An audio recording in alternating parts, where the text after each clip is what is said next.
এই যে দেখছি অল ইন্ডিয়া তৃণমূল কংগ্রেস লোগোও রয়েছে, মমতা বন্দ্যোপাধ্যায় অভিষেক বন্দ্যোপাধ্যায়ের কোনো ছবি আমরা দেখতে পাচ্ছি না, মানে এটা আসলে কি হলো, কি বৈঠক?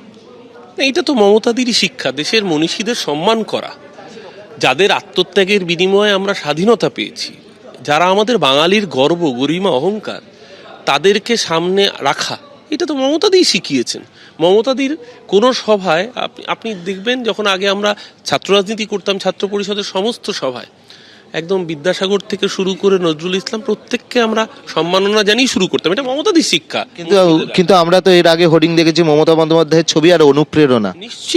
নিশ্চিতভাবে এইটা মমতাদির অনুপ্রেরণাতেই হয়েছে। কারণ দেখুন, মাথার উপর মহাত্মা গান্ধী, যিনি ছাড়া দেশ স্বাধীন হতো না। আজকে ডক্টর বি.আর. আম্বেদকর। আজকে যেটা হলো সেটা হচ্ছে একটি জাতীয় কর্মসমিতি তৈরি হয়েছে। ইতিমধ্যে সেই জাতীয় কর্মসমিতি বৈঠক চলছে।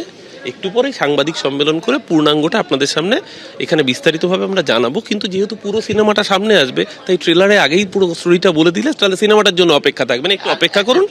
অভিষেক বন্দ্যোপাধ্যায় কি কমিটিতে আছে? জাতীয় কর্মসমিতি পুরোটা ব্যাখ্যা করবেন খুব শিগগিরই।